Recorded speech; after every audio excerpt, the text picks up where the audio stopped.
Hello, Internet. Welcome back to the Boss Travel Lounge. You listen to episode 111. My name is Patrick. I'm joined by Saif. Say hi. Hello. And Steve. Say hi. Ding, ding, ding. Triple letters. Let's go. Does that mean we win something? Is this like the jackpot? You would think that it means that we are 3 number ones, but it actually makes... they all go to the host. It's like a host tax. So I am 3. I hate that for me. And you two are No, nothing. you don't get any, Pat. I'm the host. There was that one time I hosted it, and that was where I... You didn't listen to the episode, but that's where I claimed it. I was like, oh, if we ever are giving out number ones, I'll claim it. So, sorry, man. Maybe next time. Maybe next podcast. You said it really cryptically in that episode too. You said, this won't make any sense now, but I claim 3 number ones in future at some point. It was his hat, Mr. Krabs. He was number one. Yeah, we're joined by special guest Smitty Weberman Jensen. Would be really funny if we had someone named Smitty Weberman Jensen to just chime in. Is that who it is? Yes, that's who it is. He was number 1. Anyway, how do you remember that? What do you mean? How do you remember that? How do you not remember that? It is Smitty Weber Jensen. He's got a he's on the SpongeBob fandom Wikipedia. Hey man, that's my hat. Give it back. Okay. Thanks Steve, for listening to SpongeBob. I don't know how to tell you this, everyone. but when you are named after such a blessed creature as Patrick Star, you just know all of the SpongeBob fandom. SpongeBob lore runs deep in this neighborhood. There's people commenting in the comments of this SpongeBob fandom article about whether it's a Finnish or a Swedish name. I love nuanced arguments that have no relevance. What's that on his torso? Who fucking cares? No, I do unironically introduce myself as my name is Patrick like the Star. Such a good icebreaker. You're the only star in my life. Hey, there we go.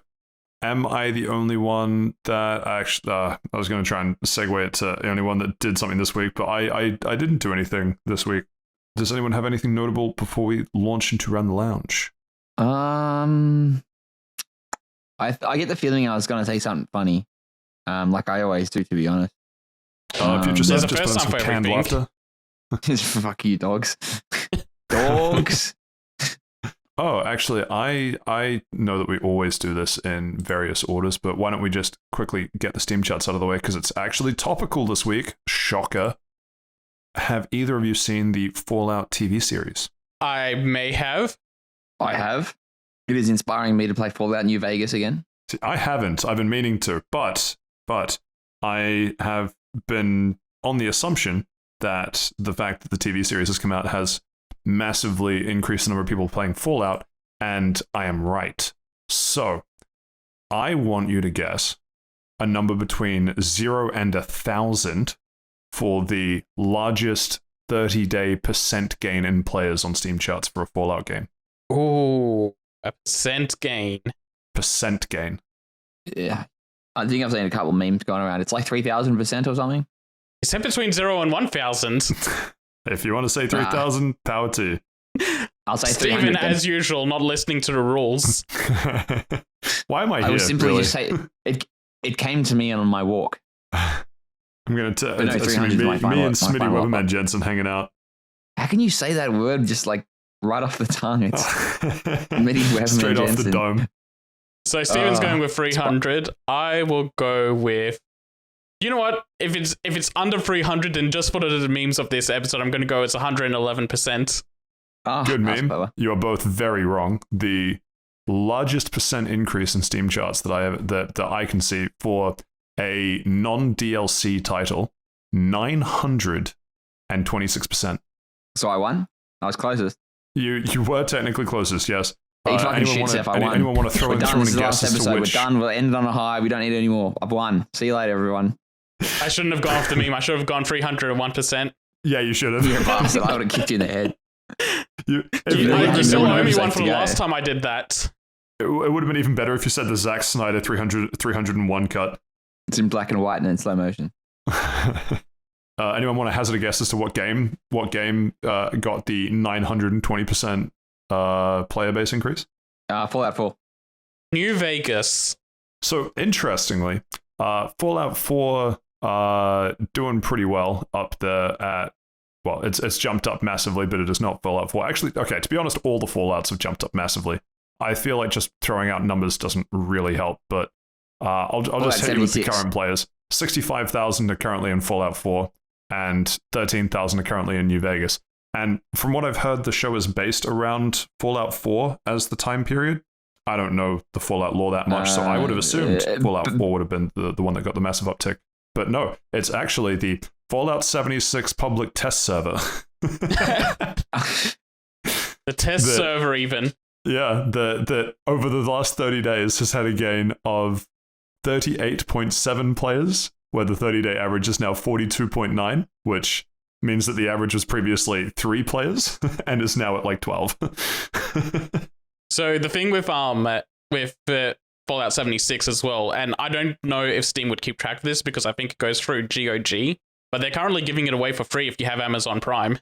Interesting. I heard that you could stream them for free through something Amazon related. But I think they should just be free on Xbox Live as well. Maybe that's what I'm thinking of. I don't know. Xbox I'm not Live, he surprised. fucking says. Xbox Live. Look at the boomer over this guy. Fucking Xbox Live hasn't existed for like 7,000 years, man. Wow. Will you believe me if I said that to trigger Steven? No. You said it because you're a fool. Foolish. I banish ye. Just because I thought it would be kind of interesting to compare. We've had the Avatar live action series and the Halo live action series and the Last of Us live action series. Now, obviously, Fallout has gotten the largest share. And the One Piece live action series. True. I don't have the Steam charts in front of me for One Piece, but just because I thought it was interesting. There's only one. I have an Avatar game in Steam, but it's not the one that I can find on Steam charts. This is Avatar: The Last Airbender: Quest for Balance. I don't think I've ever heard of this game, but I think that's the new one that came out like a month ago. Please tell me that's not new, because good lord, the Avatar games look like shit no matter currently. when they come out. They always look 2 gens behind. Legend of Korra was actually kind of fun. I will stand by it. Yeah, that one has a Platinum Games buff when they were good. When Platinum Games is good, ooh. 0 people playing Avatar: The Last Airbender: Quest for Balance. So I won't make you guess the percent change. What I will give you for free is we have lost 20% of the people playing The Last of Us Part 1 on PC. Steam Charts has dropped that to 441 current players, which I still think is higher than like the Suicide Squads and the Exoprimals and things, so haha, good meme. But the one that I don't really know how to take, but I'll just give it to you. Halo Master Chief Collection and Halo Infinite, both down. Which one do you think is down more? Infinite. Yeah, Halo Infinite. Oh, they did just have a new Battle Pass release, and apparently it's pretty good. And if you think Infinite's down more, which one do you think has the highest number of current players? I'm gonna go Infinite for both. Infinite's down the most, but it's got the highest number. But it's still got more players than Master Chief? Yeah, unfortunately, I didn't want to, but I have to go to the same answer as Steven because I think they're going to be trying to kill the Master Chief Collection in some capacity soon. Interesting. So you're both right in that Halo Infinite has suffered a larger loss, but there are more people playing Master Chief Collection. In fact, just about double currently playing Master Chief Collection than Halo Infinite. 2,596, the single digits don't really count. 2,600 Master Chief Collection and 1,400 Halo Infinite. What's interesting is that the 30-day average, they are pretty close, 4.8 and 3.3. I don't want this to become a weirdly stats-oriented section, but I was curious because I knew Fallout would explode, but I did not expect that Halo Infinite would drop more because I assumed the people that were playing that, maybe there's some crossover with the people playing Fallout. Not sure. Anyway, that was Steam Charts for another week. I thought it was nice little insight. Go watch the Fallout TV series. I haven't seen it yet. I plan to see it hopefully this week. We'll see, but. Everyone that I know who has seen it has said it is very good. Yeah, the wonders of having a good adaptation. If only you stick close to the source material. And the only other thing I'll say about it is I saw a great meme targeting incels saying, you're talking about how women don't find you attractive, yet every woman on the internet is down bad for the like noseless radioactive guy. Yeah, but he has charisma, something that online incels don't have. Well, that's the whole thing, is that it's not just about looks, but it is just funny that the Voldemort looking guy is now the new hit internet thing. But other than Fallout, what else have we been up to? Steve, what have you been up to? I recently finished the 2017 hit video game from Arcane Studios, Prey. Did you pray a lot? Not really. There was a couple of parts where I was like, oh, this is a bit hard. But nah, it was fine. I enjoyed it. Cool. And Saif? So I'm going to throw a grenade into this Round of Lounge segment. Sorry, I should have prepared the audience for this one. Saif tapped on the glass of the recording booth, slipped me a note while wearing a balaclava, which was weird because I still knew it was Saif, but the note just said, I have a grenade. So take it away, Saif. Yeah, so the grenade's going to be dampened because you're saying that you're going to watch Fallout maybe over the next week. So that one's off the table. I think we should leave that for the next recording. But over the course, you know what's fun about doing this 2 weeks? It gives me a whole week to just cram as much stuff as I can into my life. So after editing the last episode, I've finished Dragon's Dogma 2, played the SNES trilogy of the Mega Man X games, done the DLC for Final Fantasy 16, and watched the Knuckles show, and watched the Fallout show. So I'm going to leave it up to Patrick to decide what I talk about, if any of those. Why don't you talk about how much you enjoy touching grass?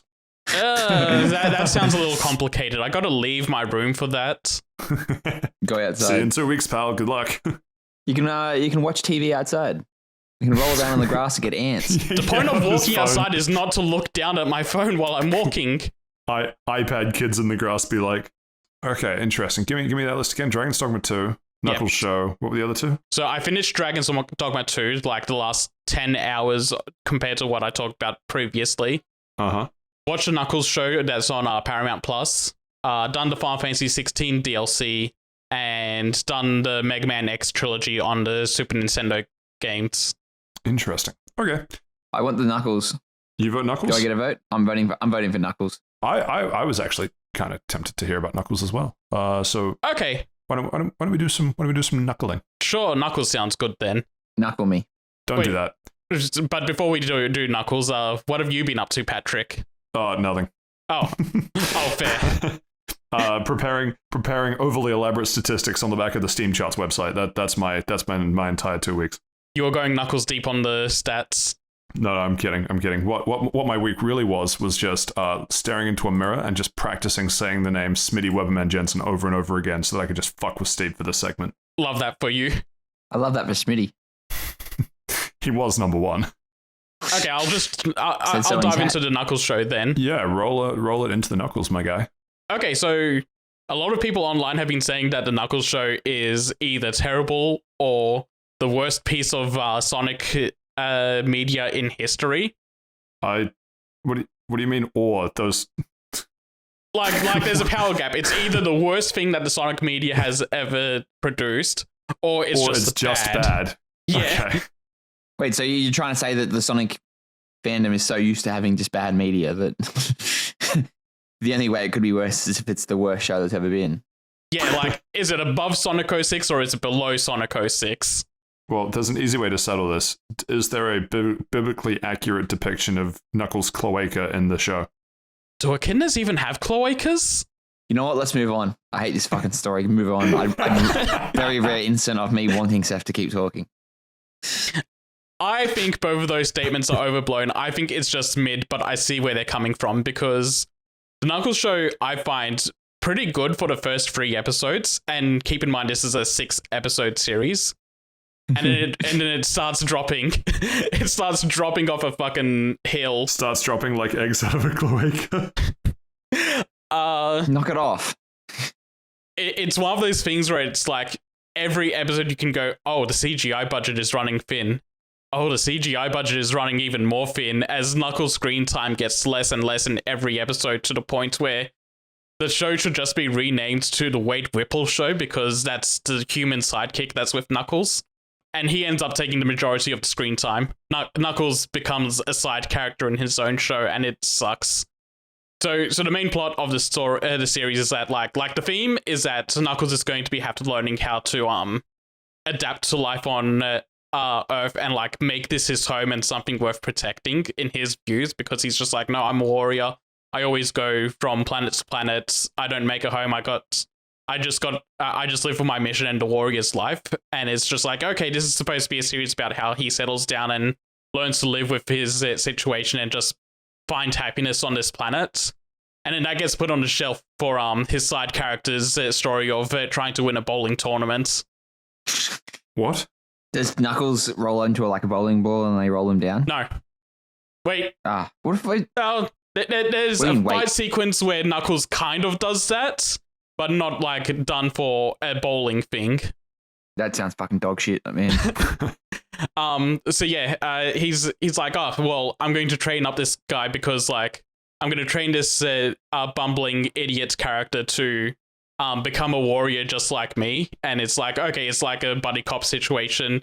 There's the idiot, and then there's the stoic Knuckles, and Knuckles is the guy's going to win the bowling tournament by taking Knuckles' training to become more self-confident. And all of that's good when it's mixing the two together.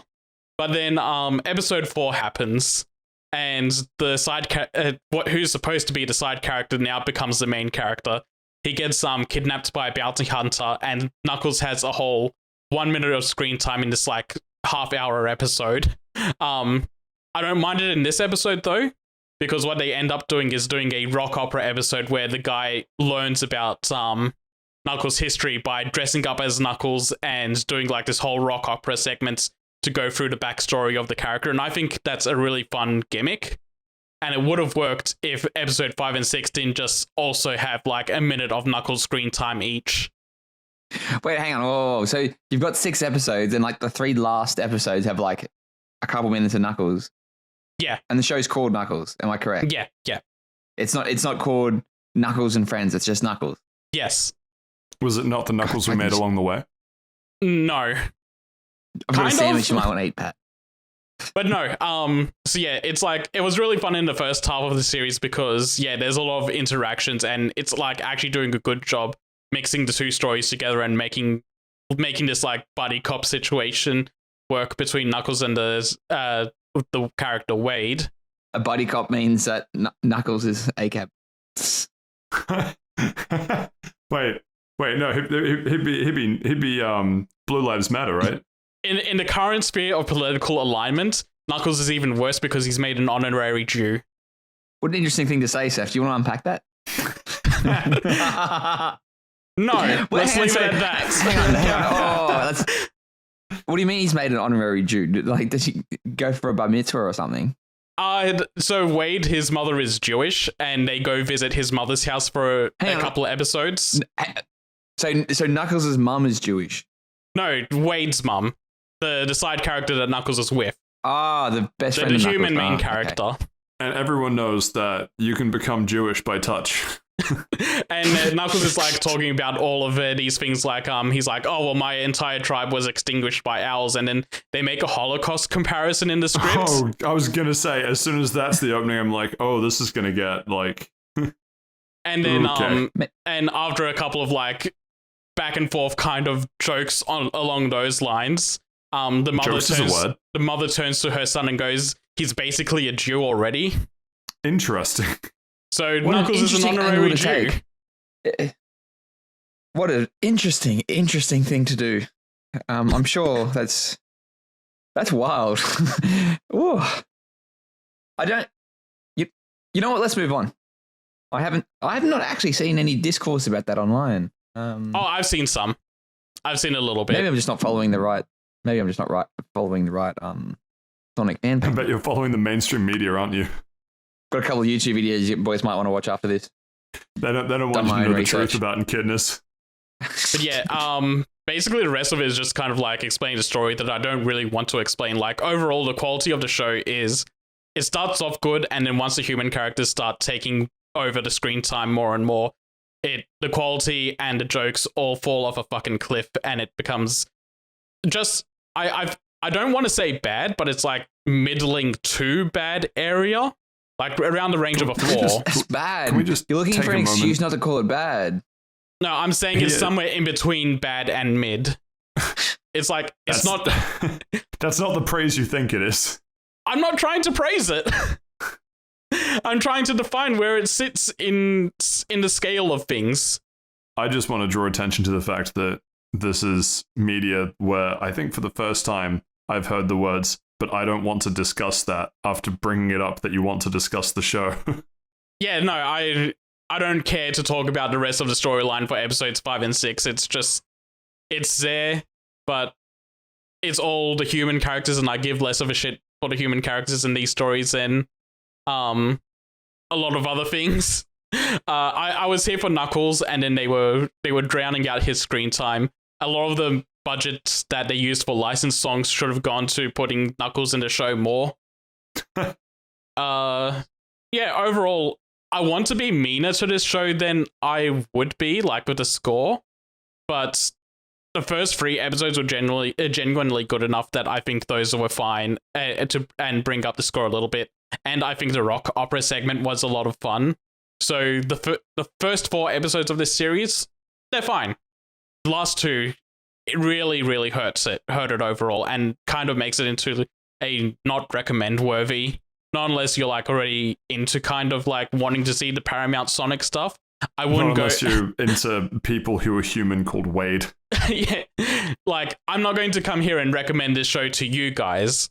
But if someone was like, "Oh yeah, I like the Sonic movies," I'm like, maybe give the Knuckles show a try. And especially if you liked the Sonic movies and then thought, but what if the main character were Jewish? Then this might be right up your alley. Yeah. So overall, I give this like a 5 or a 6. And I get the feeling you're like, just like me with my Pokemon ratings, yours is blinded by the fact that you're a Sonic fan. Sonic stan, some might say. No, because I've seen I've seen some of the biggest Sonic stands on my timeline go, this is the worst piece of Sonic fiction ever made. I feel like they'd say that about anything. So I think Sonic this is more fiction. coming from... What about Sonic non-fiction? I think this is coming more from, I saw people saying it's the worst thing ever. It wasn't the worst thing ever, so maybe it's like in the mid-range. Yeah, Sonic non-fiction It couldn't really be the different. worst thing ever. So there's got so much. It's got so much better. Man, we really are bottom trolling here, aren't we, big fella? You see, Steve, I think you're onto something with the blinded by enjoys the Sonic like I don't know media, but he's also blind. I don't know that he'd admit this, that he watched it on Paramount Plus, which I did automatically not. gives it -10. I pirated it.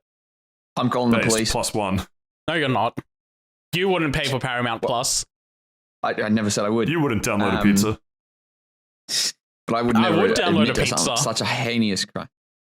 Such a heinous crime. What would Knuckles the cop say? No wonder they didn't have any budget, that you kept pirating it. And it's probably made in Unity, so they lost all their money that way. You know what? Maybe if they didn't license out the song Holding Out for a Hero, they would have put Knuckles in the final episode some more. Could have done Knuckles singing it.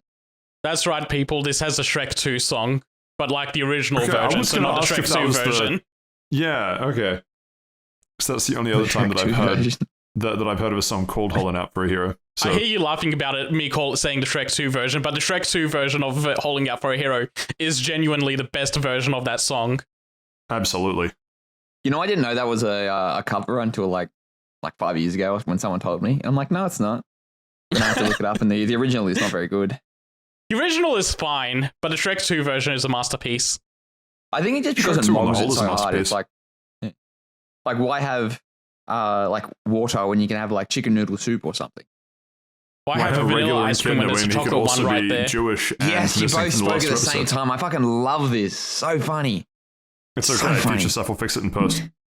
Thanks, Future Seth. Yeah, I'm going to cut out some Patrick talking about the Jews. Just put that vendetta on myself some more. The only thing left in this episode is Seth saying, "I cut out Patrick talking about the Jews." That won't lead to That's it. emails. Release the Snyder cut. Release the Pat cut. Cool. So we're good to move on from the Knuckles show. Yeah, I gave No, my can we have score more and then we longer- kept can going we- for another 5 minutes. I don't know what Can we have a evil longer you guys awkward wanted silence, to put on please? me for this one. Wow, that's almost an extra minute for every point that you gave it out of 10. You know what? That's true. We should keep going. Maybe it'll increase the score No, we somehow. shouldn't. Move on. Let's go. Move on. Well, why don't we pray that we can move on with Steve talking about his pray. Yeah, Future Seth will make it work in post. Thanks, Future Seth. You've had better ones. I'm sorry. There's no saving that one. Well, let me become a predator on the prey that was Pat Segway. And that one rhymed as well. How good. Stephen, stay away from the schools. Oh, wow. Yeah. Anyway, let's move on. We were both thinking it. I was just brave enough to say it. You're a coward. So Prey, it came out in 2017 for all the consoles at the time, the PlayStation 4, the Xbox One, and the PC. And it's developed by Arcane Studios, which is owned by our best friends Bethesda, and who published it as well. Have you guys played Dishonored? I have. I played a little bit of the first game. Okay, well, Arcane did Dishonored as well, and they went on to do such great hits, such as Redfall, which is very strange because this game is it's a little bit immersive sim, it's a little bit stealth, it's a little bit RPG. It kind of skirts the line of a bit of everything, but at the same time, it does everything very well. It's quite an interesting game. Someone described this to me as the definition of a cult classic game because it does a lot of things differently and better in a way that it should have been a commercial success, but for whatever reason, it doesn't really seem to be really talked about that much. So I really wanted to sort of get in and play it for a while. So I went in and played it, and essentially the broad strokes of it is you play as Morgan Yu, which is a character on this space station, and essentially there's been a typhon. I can't remember how it's pronounced anymore. How rude of me. But essentially an alien outbreak on this station, because on this space station they were kind of experimenting with the aliens to kind of see, what can we do? What can we do? But they were also experimenting with these things called neuromods, and neuromods are kind of things that you plant into your head to give you perfect knowledge or something, just like the Matrix. No way. Stuff. So is this where Musk got the idea? No. So no, he probably got it from the Matrix or something. So let's say if Saif wanted to be a good host, he would download my hosting abilities into a neuromod. But if I wanted to be a bad host, I would interrupt this segment to let everyone know that female echidnas do in fact have a cloaca. Why the fuck would you bring that up, Seth? That is disgusting. Because I had to interrupt Stephen and prove that I'm a bad host to make his point more valid. Well, so if you ever want to, if we were set in the universe of Prey, I could download my hosting abilities and give them to you. But because you completely fucking thrown me off with a fucking dumb cloaca. But because of these neuromods, when you kind of uninstall them or remove them from yourself, you lose all your memories. Like the character you play as Morgan has amnesia, as a lot of games kind of start up. It's where am I? I've got to piece everything together. But this one kind of gives it it's good context, it's good reason, it's a good rationale to be of course I don't have my memories. I've been experimenting with those neuromods, and the first thing you do when you essentially wake up is you're a robot that is essentially you, he's sort of telling you, you've been experimenting and you've lost your memories because of all this kind of stuff. And it's a really interesting way of framing that premise. But then as you sort of go along, you're exploring the space station and you're trying to put together one part of how the outbreak started, who you are and what you're supposed to do, and how to kind of get off and save as many people as you can, even though 99% of the people are dead. But it's the story is actually really good. It's really compelling. There's a bunch of different characters that are a bit quirky and they're pretty fun to hang out with. Not hang out with is the wrong word, but the writing is good. That kind of fleshes out the people in the area, I guess, and fleshes out their motivations. It is very heavy on audio logs and because you can find terminals and read emails and all that kind of stuff, and it is very heavy in world building with that kind of thing. And usually I don't really like that, because it kind of makes you to understand everything better. You've kind of got to it forces you to look under every cupboard or on every desk and all that kind of thing. But when you kind of get into the game, I don't want to break that flow. But I kind of went looking for the extra world building kind of sections. Every time I saw a terminal, I went up to it. You can read 3 or 4 emails. You can see people that are having an affair, or someone that's about to lose his job because he's not performing, or someone that is having big ethical questions with the experimentation on the aliens and that kind of stuff. It's pretty good. The world is like really good, and it really does give this whole sense of like who you are and what you're supposed to be doing. And it drip feeds you in a way that's kind of like digestible. Like every now and then there'll be like a dialogue section, but no more than a couple of minutes. And just when you're like, all right, cool, I'm done with this, I want to go do game stuff. It's like, yeah, all right, narrative over, go do game stuff. And on the gameplay section itself, pretty much the entirety of it is you trying to outmaneuver is the best way I can put it, like the different Typhon enemies, because there's different classifications of Typhon enemies to the point where like there are enemies called mimics, which will resemble a chair, and if you're walking past, it'll come out and bite you. There are these sort of other Typhons that walk around and they beat you and stuff. And then these essentially this third or fourth category of Typhon, however you want to categorize it.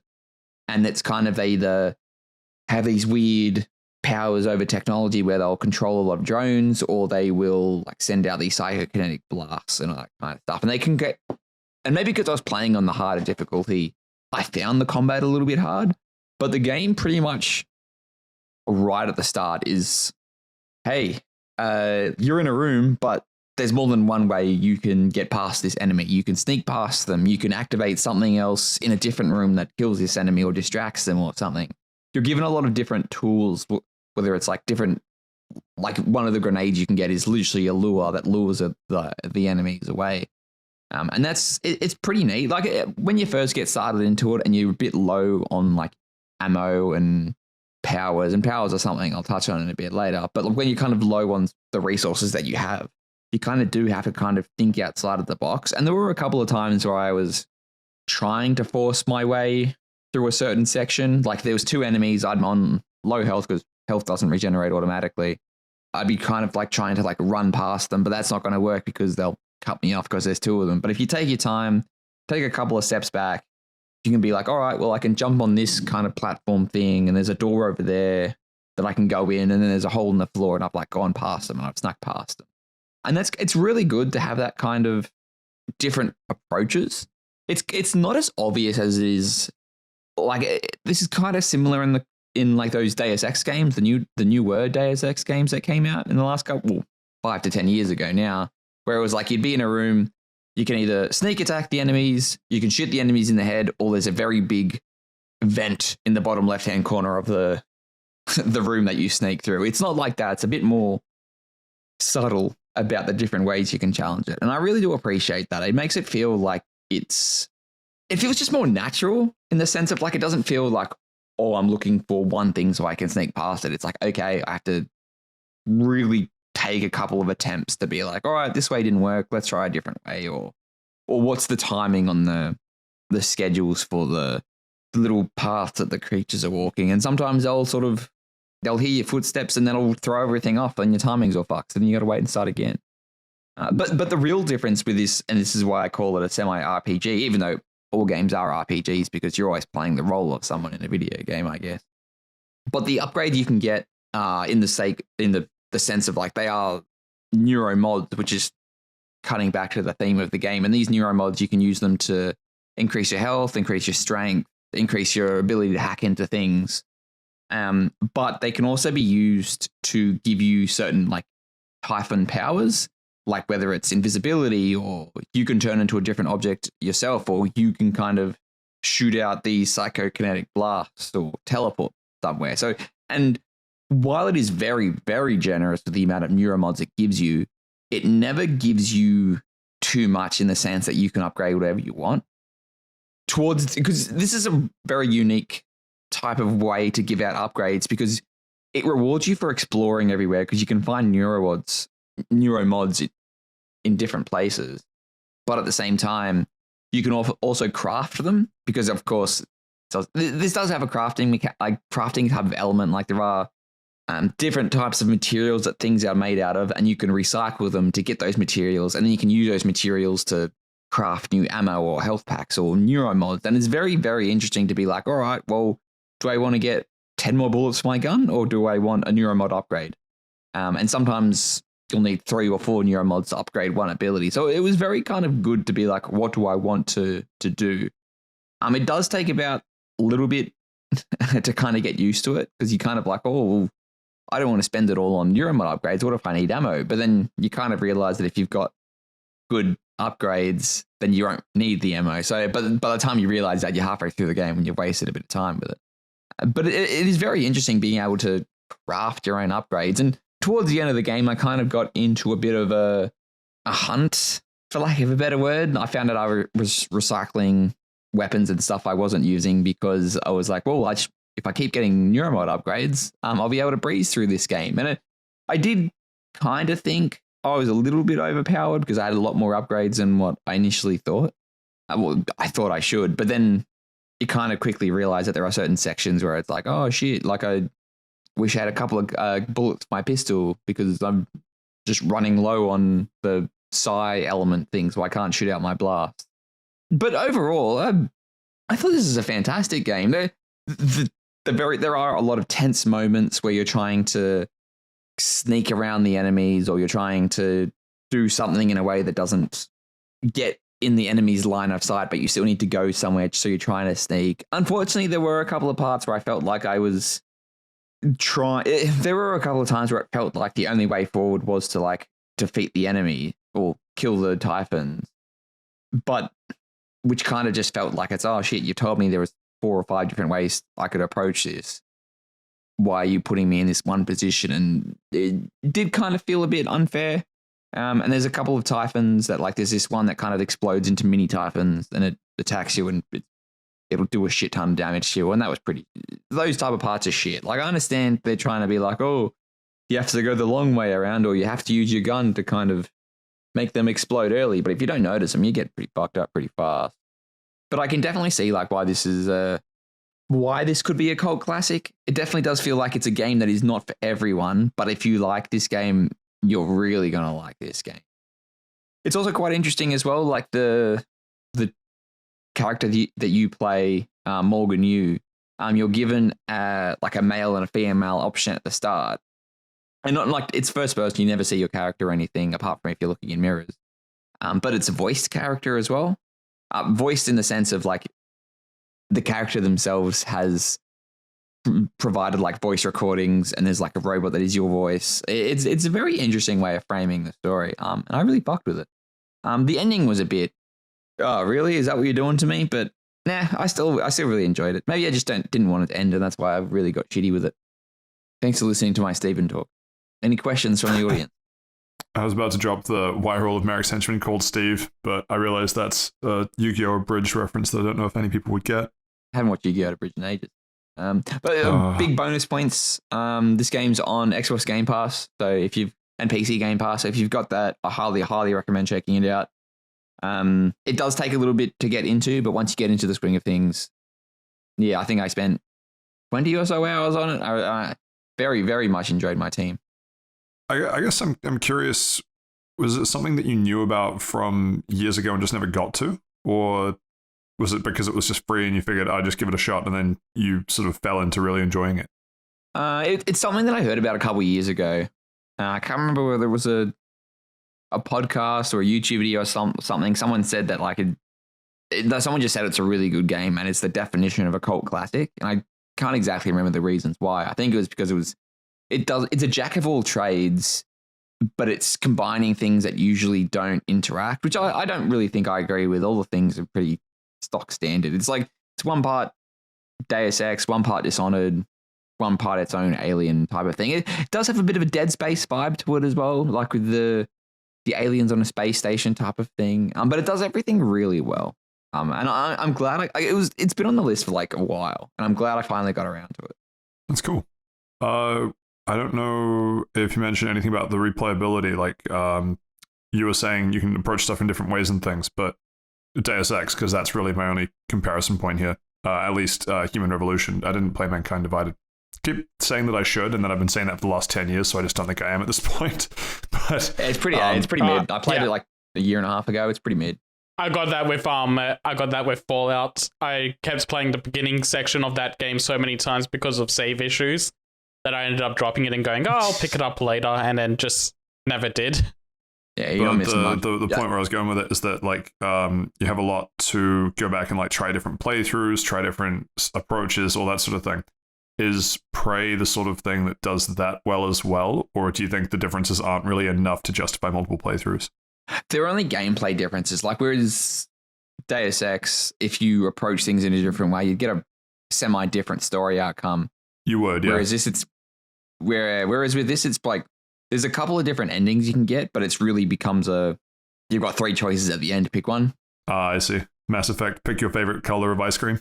Yeah, a little bit, but not really.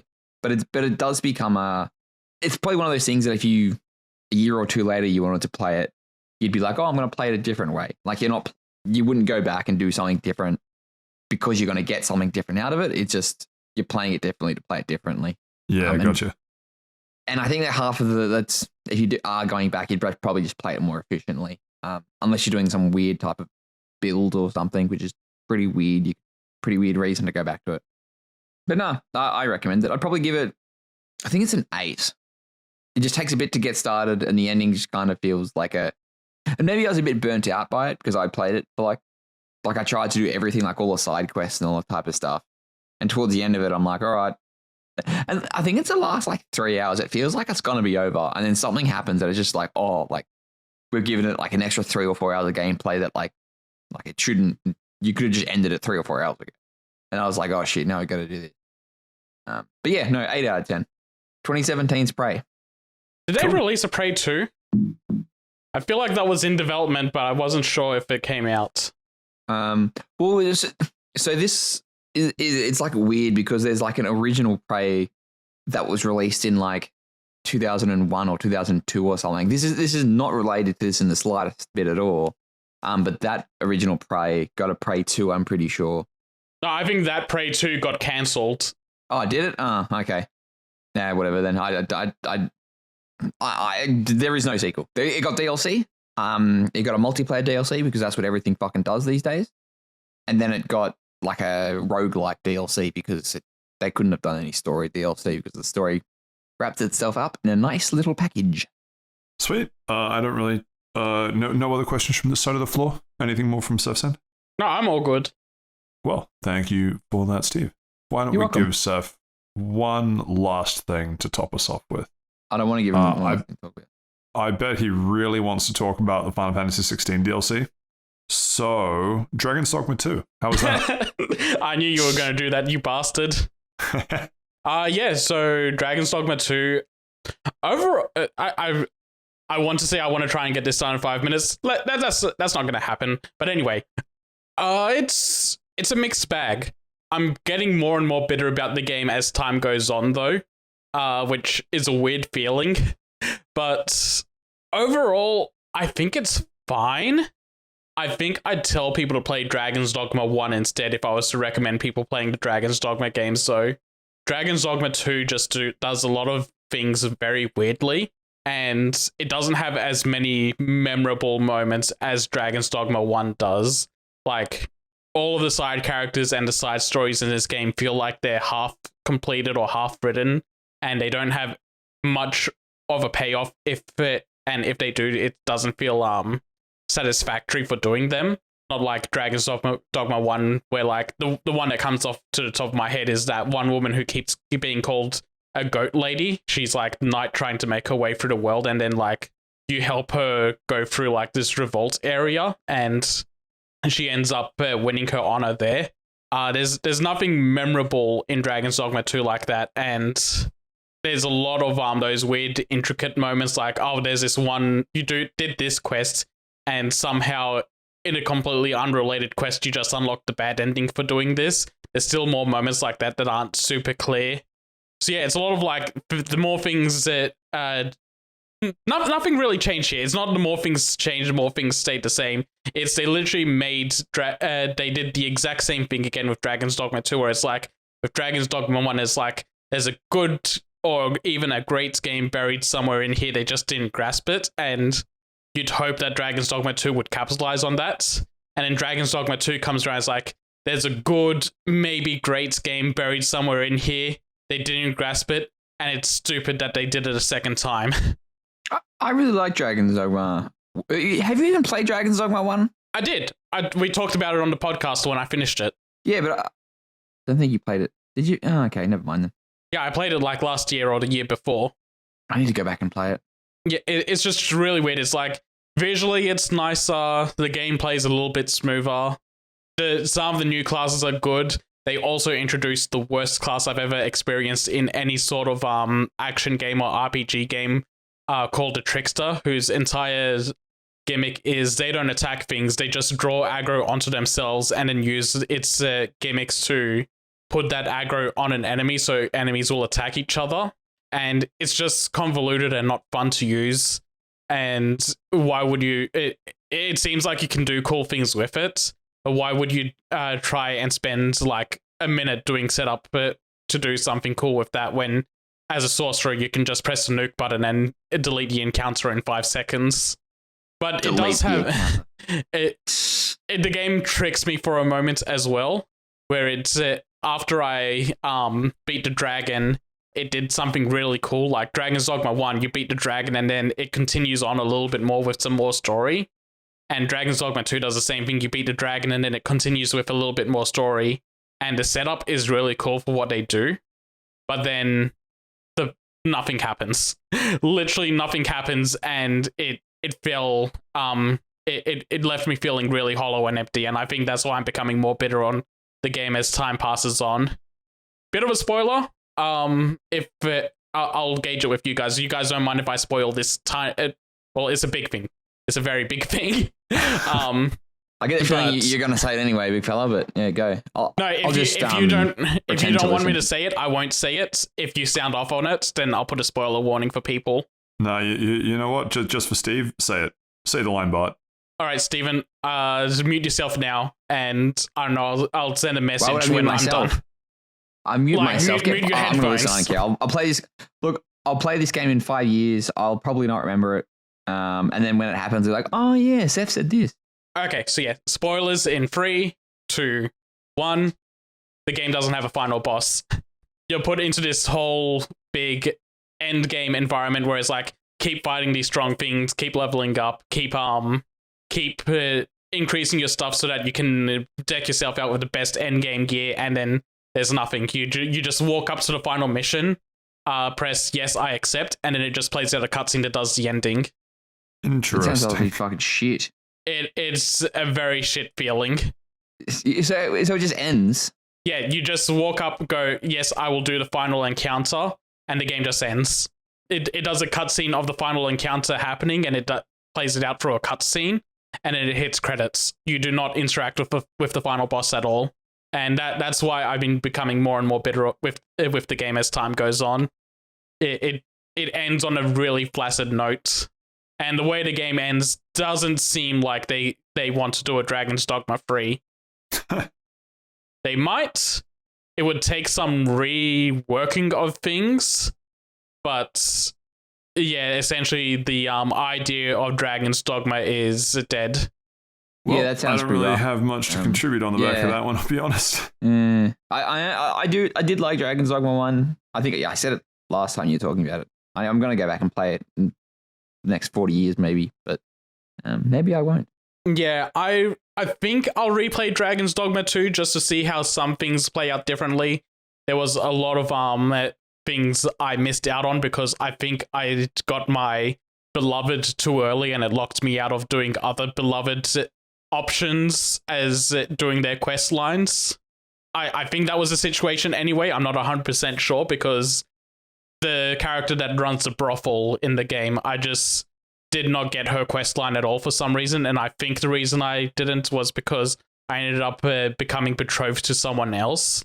That might not be the case, but didn't look into it any further. So I might replay the game to see what her questline is like and try and get some different outcomes on some other quest lines that I ended badly. But I'm not itching to do that. And if I do, I'm going to heavily mod the game to make fast travel and stuff that much more convenient, because I played I played the intended version of Dragon's Dogma 2. I saw Itsuno's vision, and I think he could have reeled back on it. So I will not be engaging with it faithfully again. You glad you paid full price on release?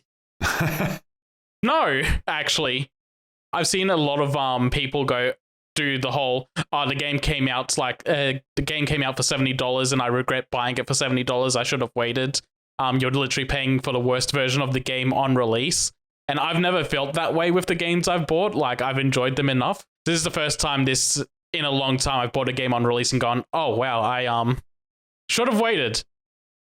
Didn't really enjoy that one. Maybe this is a sign you should never pay full price for a video game. One bad experience isn't going to deter me from that. I will continue doing it until 5 video games make me feel that way. Which 5? 5. Name them right now. 5 is a number I drew out because it's like Steven needs 5 games to come out on a console to consider buying it. I need 5 games to come out and it hurt me to make me go, okay, I'll never buy a game on release again. Man, you really do know Steven lore, don't you? When you have to Let's edit go the through every video podcast, game you've yes. ever bought on release. How about we don't? Tier list. Alright. Tier list. Well, that'll be for our special OnlyFans episode. We'll go through But what now? Seth's back shots. That's the name of the tier list. Backshots were the ones that disappointed me along the way. Dropped it after 30 seconds. Anyway, move Anyway, on. this went longer than 5 minutes. Let's end it there. Sounds- Overall, like, say 6 out of 10. Wow. 7 Stopped bros was still exactly alright. on the 10-minute mark. Cool. Well, I guess how much do you really want to go through any of the other bits in your grenade? Any more shrapnel pieces of You the can't grenade? go through or are you all of them. holding He's on? got to save them. You can't. I'll leave the rest for another week. Understandable. Have a nice day. Well, in that case, we are at the end of Random Lunch for this week. Thank you to you both, as always. It means we get to move on to part 2 for this week, which is, of course, the news. Yay! And starting off, we mentioned it a little bit at the start, but Fallout gets a confirmed second season after how good the first season was, which I guess sort of follows in the same footsteps as such a Steam series as Last of Us live action instantly gets second series. Halo, everyone really loved season 1 so much that they're doing a second season of that too. Well, they did a second season of that too. Sorry, what I meant to say. You know what didn't get a confirmed second season was that Knuckles show. Shocker. Oh, well, you get him next time, Slugger. Yeah, like it definitely ends on a cliffhanger. Like there's nothing that gets nothing gets resolved. It's like the story that they told for season 1 was resolved, but they let things go on so that it's very obvious season 2 is going to happen. Yeah, that's true. Like it finishes what season 1 set up to, but it's not like as if that like nothing's finished. There's still more stories that can be told with the way it ended. Yeah, 100%. Yeah, 100%. And there's the whole. No, I'm pretty sure there's only one story in Fallout, and they told it. They did it, guys. They that's it. They saved the town. Well, no, it's actually going to be the same story because the everyone knows the slogan of Fallout is war never changes, so it's just going to be the same series again with just different characters. Do you reckon And then it's gonna be like- the second season's going to be called Fall In? Hang on. It might be. What's the opposite of fall? Stand in. It's going to be stand in. Oh, I thought you were Vibe going to say check. spring. Vibe check. Spring out. How would we feel if Fallout Season 3 ended with Lucy going into a nuclear, radiated filled area to stop a nuke from going off when the ghoul is right there, but he says, no, I will not deny you your destiny. It's not a fucking ghoul. It's a super mutant. You don't even know your fucking lore, I don't. dickhead. God, Fallout 3 was garbage. Can you go into this irradiated thing and solve all the problems with no downside? No. Oh, okay. I guess Well, I'll I do it tried. then. Sacrificing myself. Fallout 3 was a mess. Well, Fallout 3 was good. Just they ripped themselves into a corner with the ending. But anyway, enough about a 15-year-old game. Do you reckon if they make season 3 that all of the trains will actually be people with hats? Yes. Cool. I will not accept That's always anything funny. less. It's interesting. Okay, now we're just gonna get into Fallout, Cat. No, but we're not. I'm very much okay. Well, I'm waiting for season 2. Let's go. Also, did anybody else think the dog was shoehorned in? It just felt like it just didn't need to be there. Like you could No, remove that. it needed to be there. Dog meat always needed to be there. There was a connected through line of events that makes dog meat being there acceptable. And not just Seth like dog. Seth want to see dog on TV. The dog's name's not Dog Meat. The dog in Fallout 3 is called Dog Meat. And this it's such a minor the goal character. calls him dog meat. Look, it's such a minor thing. Who fucking cares? One of you hasn't seen the show.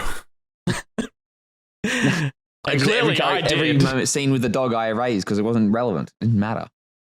Anyway, yeah, can't wait for that season 2.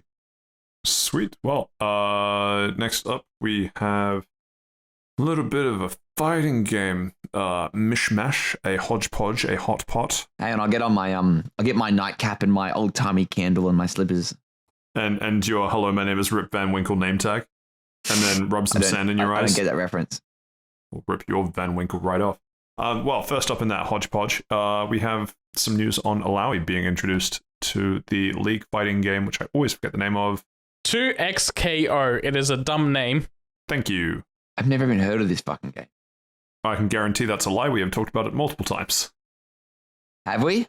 Yes. It used to be called Project L. Oh, this was Project Saif. Oh, okay, interesting. It's where the missing L from Fast Travel Lounge on Twitter.com went. What the fuck's a Twitter? Why'd you say Twitter.com? Anyway, move on. Let's skip this. There's no need to drag this fighting section out, Steph. Why does this lady use I'm not the one dragging it out. No, that would be Alawi with her tentacles, because she had boom, what a segue. A bit of a dev diary entry into 2XKO. Now, I actually think I stopped League around the time they introduced Alawi, where it was too old to continue playing League for enjoyment, but too young to I actually don't remember which side of that meme was which, but Alawi was busted as shit when she was first introduced. I feel like every League character is busted as shit when they release. It is, and it really sucks because I just want to sit there and I just want to hook people with Thresh. That's all I want to do, and every game, whatever the new champion is, finds a way to make that not fun. For your sake, I hope Thresh isn't in this game. Why is that for my sake, Seth? So that you don't have to look at this twice, as in you don't have to consider playing it. Oh, I see. Fair enough. Is there any part of Alawi's dev diary that you found particularly interesting? Not particularly, just just wanted to bring up Alawi is added to the game, and she looks cool. Yeah, she's quite cool. Like, on paper, her mechanics are quite cool. It's just very easy to run into the old busted territory. Yeah, in 2XKO, the way that... God, I hate saying that name. The way that they've introduced her into the fighting game is that she'll place down tentacles onto the screen to harass players. She's a very... but it's risky putting the tentacles down, so she's like a heavy risk-reward character. Would you risk it for Alawi, Seth? I feel like there's certain ways to take that question, and I will not be answering it. Understandable. Next up. Next up, as I just double closed like an absolute champion, Fatal Fury City the Wolves adds a new character. I don't think I've ever played this. See, Steve didn't remember 2XKO. I don't think I remember talking about Fatal Fury. I don't remember if I brought Fatal Fury into this, or at least when they showed the actual reveal gameplay of this. But no, they teased this a while ago, and I think when I brought it into the news docket, it was just when they teased it. But yeah, they've added a new character. Well, they've added a character to the game called Marco Rodriguez. The interesting thing about him is that this is a new name for him. Like, he's from the previous Fatal Fury game that was done, and it was something like, I don't remember what the first name was, but his last name was Butts, as in like the Seymour. It was Seymour Butts. Yeah, it wasn't Seymour, but yeah, that sort of Butts. So yeah, they've like actually localized his name properly this time, which is interesting. Cool. Chalk up another dub for all of our Fatal Fury City of the Wolves friends out there. Anything else you want to mention, or good to move on? No, good to move on that one. I just like, yeah, Marco's trailer makes him look really cool. Also, there's a bear wearing a karate gi in the background of his stage. Heavy Tekken vibes from that one. I almost did a segue, ran out of juice. Oh well. Slayer coming to Guilty Gear Strive. Thoughts on this one? Slayer looks really cool. His new redesign is fantastic. I wish I liked Guilty Gear Strive so I could play him. But Slayer feels like a character whose mechanics would work better in Guilty Gear Strive than most of the other characters I like from Guilty Gear. So maybe, just maybe, if I try him out, he will make me stick the game longer. What sort of mechanics?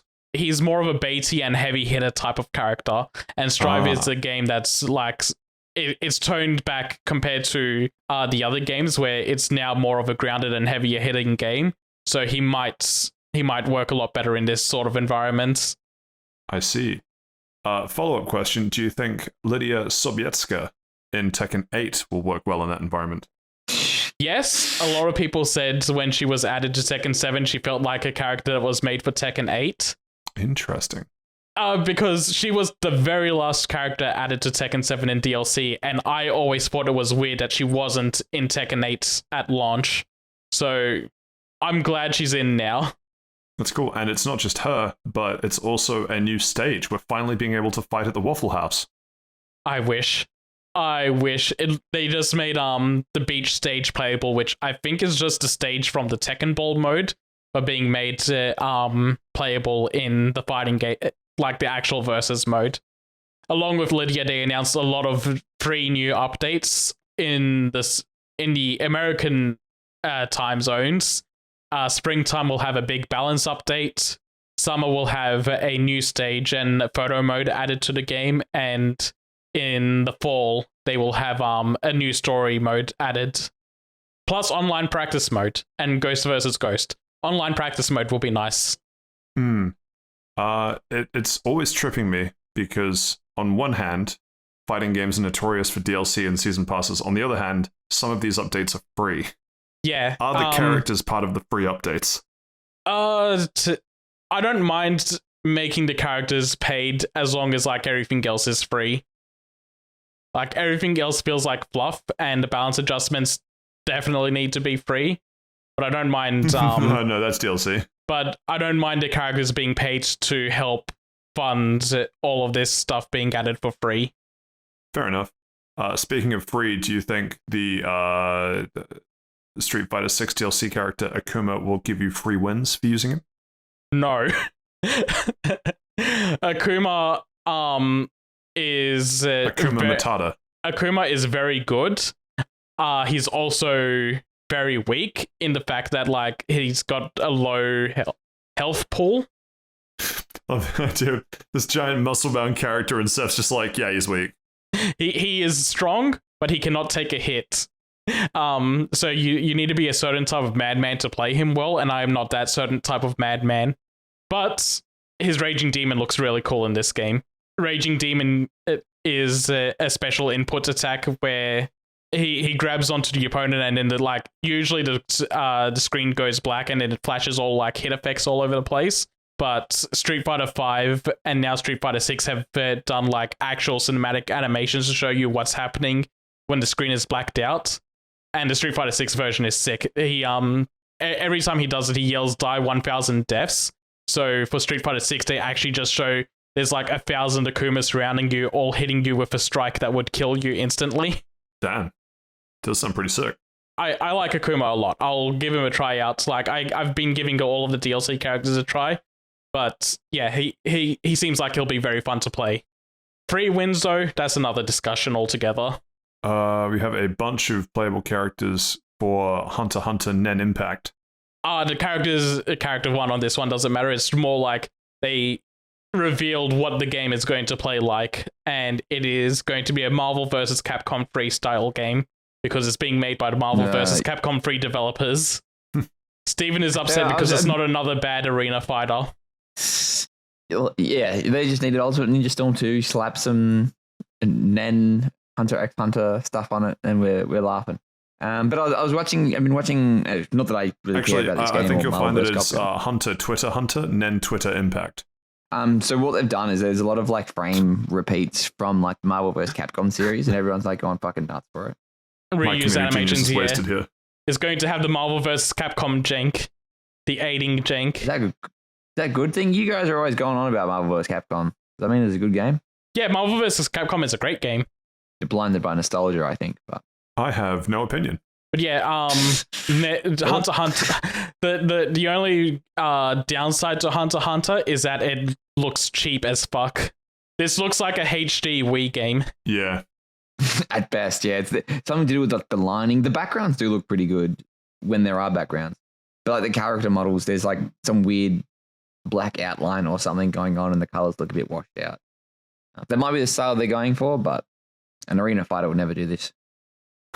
It's more that apparently the publisher for this, Bushi Road, they are severely underfunding this game.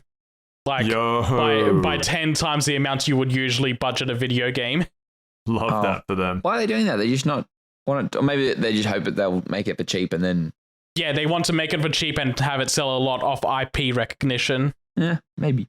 Which is probably where a lot of the 18 reusing all of their like hits and hit reaction animations is coming from. If it ain't broke, don't fix it. No need to create old animations. Bang on. No need to create new animations when old animation do good. They're not even at that level. They're also redoing like recycling camera movements. The way that the round intro start camera moves is the exact same as the Marvel vs. Capcom 3 round intro start. But if it works, it works. Like it does, yeah. No, I'm not saying it as a negative at all. It's just recognizing what they're doing, where they're cutting corners because of the budget. But no, I'm excited for that game. I didn't know nothing about Hunter x Hunter, but I'll give it a try. It's good. It's good anime. Good manga. If I ever want to read a manga where I know it's not going to be finished, I'll start up Hunter x Hunter. Yeah, it's not going to be finished. And I get shit later Speaking on. of being finished, it seems like Yoshi P's finished with doing dark fantasy games. Yeah. Does the P in Yoshi P stand for penis? That's crass. Apologize right now. Sorry, if it was Yoshi C, it'd be Yoshi Cloaca. I don't blame him because Seth just not engaging, just moves on.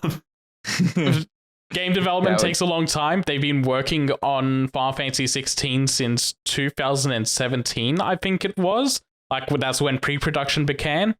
So having to work on like a dark and gritty story like that for so long, him coming out, well, not him specifically, but Koji Fox, the localization director on most of this team's games, him coming out and saying both him and Yoshi P are like, yeah, we want to move on to something more lighthearted for our next game.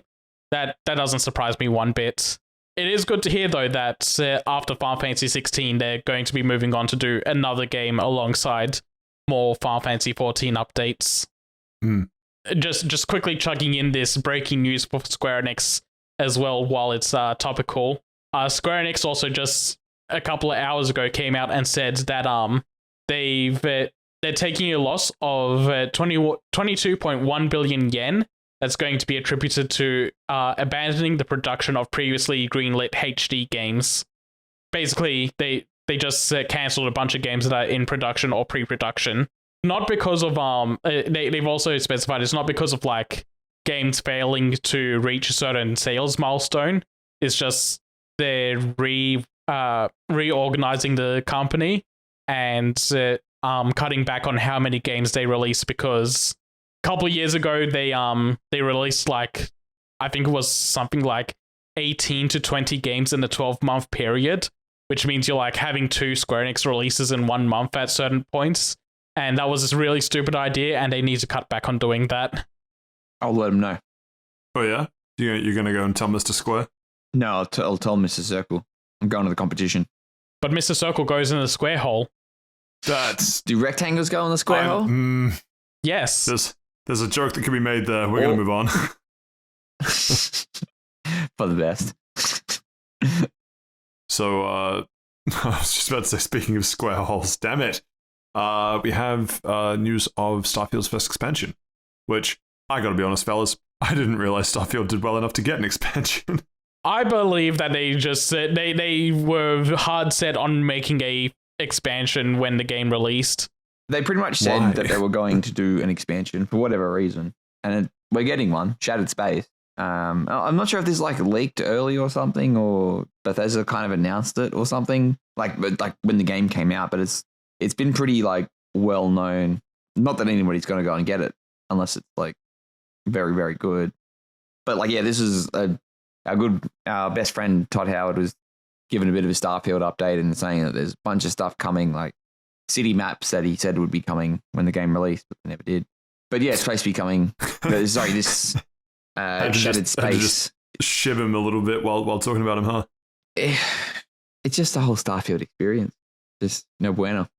But yeah, it's interesting they're still going full steam ahead with this. Like the mid-reaction of Starfield, they could have pulled the resources and put it into Elder Scrolls or doing something with Fallout to celebrate that success. But for whatever reason, well, first off, they just released the the updated current gen version of Fallout 4, which broke a lot of things that made modders unhappy. Of course they did. But also, did one of the editions of Starfield promise to have an expansion tied to the cost of that? Because if it did, then they have to, they like financially have to do that. Okay, yeah, then they have to then. See, this is why you don't fucking announce expansions of DLC before the game comes out, because then you're kind of stuck. And then because they know it's not going to do too well, they're not going to give. Yeah, they're not going to give it its best foot forward because everybody knows it's going to be mid. Like, and when you do, when you announce it like that, then it's like very obvious. Oh, they've pre-planned to have the expansion at an early point in development as well. Yeah, not a wow. We're just drowning in money. Let's throw one back for the fans. Yeah. Well, let's put in our delusional tinfoil hat on. Maybe this will be the DLC to end all DLCs. Ooh, or maybe it'll be the DLC to end all of Bethesda. Yeah. Roll. But I'm not sure if the article from this PC Gamer article, the wording from this PC Gamer article, but they call it that Todd Howard revealed that the big add-on is to be expected out this fall. I'm not sure if that means that Todd called it a big add-on or whatever, but interesting choice of words. I guess that's the bit that's interesting. Like, I know it's kind of a meme because of, as you say, how mid Starfield is, but all I think about is that interview with Todd saying Starfield is the game that, like, his dream sci-fi game that he wish he had, game that he's so happy to play and produce and then ship out to fans. And then I'm thinking of, I actually don't remember which YouTube channel it is now. That's bad. Probably should try and remember. But talking about how, oh, no, it might have even been Nakey Jakey. But with Starfield, yeah, no, it was Nakey Jakey. Talking about how they, on one hand, said there's nothing wrong with the performance of Starfield, and then later on released performance fixes. And it's like, well, if there's nothing wrong with it, what did you fix? It's not to trap them in a lie. It's just I can't help but draw a similar thing of everyone on their high horse from Bethesda talking about how good Starfield is, and everyone in the community going, it seems kind of mid. And then they announce a DLC, and it seems like some of the selling points for the DLC is, in Bethesda's mind, I assume, improving an already perfect game. Do you know what I mean? I think I know what you mean, but like what if their version of it is less of improving a perfect game and just giving you more of that perfect game? Like, it's all the same type of quests and everything is just new locations and new story, but it's all of the same quality that was in Starfield. I think that's going to be great for some people. No, it's stuff like the bits of the DLC that get referred to in this article. Again, I don't know how much of it's taken from the Todd Howard interview, but it talks about things like the creation kit for mod support, which fair because it's not a Bethesda game without the community doing a whole bunch of development work on their behalf. And big chunk of it was also spent to talking about where is it? There was something about shipbuilding. Yeah, he said it'll include new story content, new locations, gear, and much more. Yeah, that's fine. But I'm pretty sure there was something. Yeah, I think part of this add-on is shipbuilding content as well. Yeah, maybe it's just a language thing, whether the add-on is the DLC or if that's just kind of the direction they want to take with it. I don't know. I hope I can only wish that it goes well for them. It just, as you already said, Steve, feels weird that given how mid everything was, that it seems like there isn't an admission of how mid it is. They're just like, hey, we know how much you loved it, so here's more of it. Hold on, I skimmed the article backwards, and interesting. They say the Shattered Space expansion is separate from the shipbuilding update. Oh, why are you reading articles backwards? It's just the way my eyes moved. To trap me in a filthy lie. Anyway, that's all I have to say about Starfield. We get to move on. Yeah, good to move on. We're going to be moving on to Ghost of Tsushima, which was this something one of us was playing or thinking about playing? I want to play Ghost of Tsushima. I need to pick up the DLC. Like, I want to do it all in one go. Right. But yeah, this is less talking about the Ghost of Tsushima PC port, which is, I think it's out now. But more, I wanted to bring it to attention that this is going to be the first game from PlayStation on PC that has the PlayStation overlay added to it. And it looks like they did such a good job. It does. It's so essentially PlayStation games from now on are going to have full PSN integration where you're earning trophies on the PC versions of the game. You got your friends list, your messages, everything you would expect from PSN. That's so good. Could you just imagine the world where Nintendo releases a game on any other platform, and then if you press some weird keyboard combination, it brings up Nintendo Switch Online as an overlay where it says, please connect your phone. Please insert the Splatoon headphone jack. Yeah. Please attach the nunchuck to your computer now. We have detected Yuzu on your computer. We will now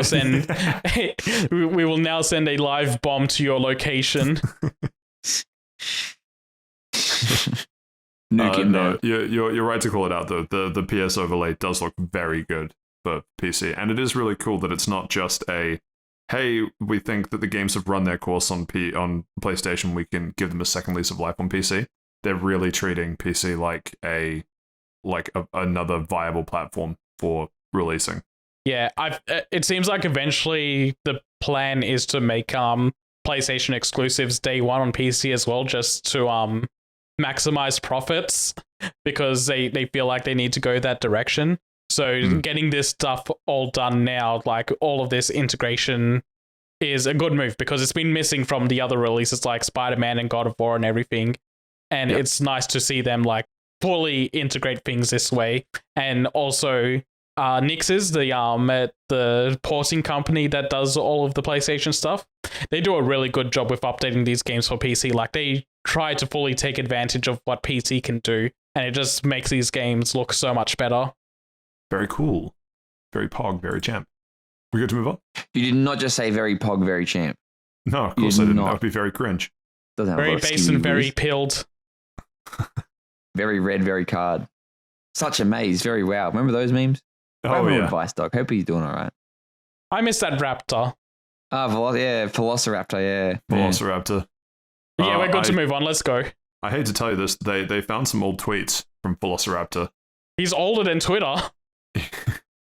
Yep. And they found his old MySpace post. Should have died out with the dinosaurs. They unearthed his MSN messages. The allegations. Had a sick MySpace profile, though. Anyway, Metaphor Tazio. I'm actually not sure how that one goes. I think it's Refantasio. I've been saying, internally in my internal monologue, I say Fantasio, but I think it's much of a muchness. I know nothing about this game. Well, good news. They did a big presentation that tells you everything about this game, and I watched none of it because all I cared about was that the game comes out on October 11.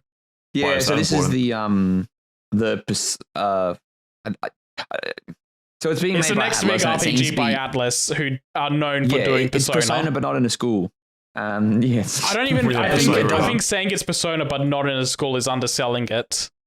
It does, yeah. It seems like because you're doing more of a world adventure than a Persona game usually does. It does look fucking cool, but like I'm very, very excited and interesting. Not excited or interested enough to buy it at full price on release, but it does look very cool. Like but what if they announce day one back to school DLC? Well, then they can announce day one Ultimate Edition, and I'll buy it in 5 years' time when it's like $2. But yeah, it looks like there's like a lot of different combat features and all that kind of stuff. Like they did like a 20-minute presentation on it. The artwork in this game is fucking sick as well, BT dubs. Yeah, they got a lot of very high-profile illustrators. Like a lot of the mech designs in this are by the designer for Evangelion mechs. Oh, fucking fantastic! Let's fucking go. I forgot they had mechs in this game. It feels like it's gonna be like a medieval game, but then you see all this fusion bullshit as well. Yeah, I think they're going for a mixture of all types of fantasy stuff. Perhaps I a can do that. metaphor, Look. if you will. RE. I think it's actually supposed to be metaphor : RE capital F Antasio. Sorry, you should have stopped me. Can we move on, please? I thought it was Refanta Zio. Hopefully this game's fantastic. It's Refan Tarzo. Can we We're move on? bringing him back. In Pog form. No, in Tarzo form. I just said that. In Ligma form. I'm just saying words. Distilled Can we Ligma. move on? Speaking of distilled Ligma, Finally, BlizzCon Silicon. 2024 is cancelled. Oh. Yeah, that's They found BlizzCon's old Anyone tweets. surprised by this? See, I don't think they needed to find shit.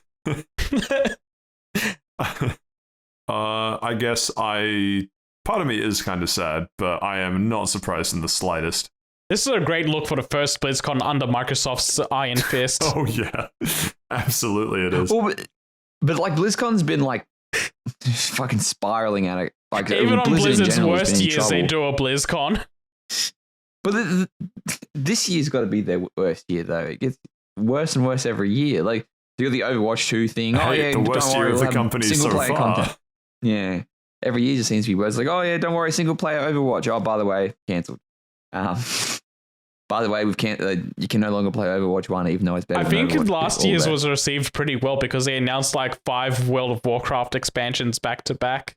Five See, I expansions.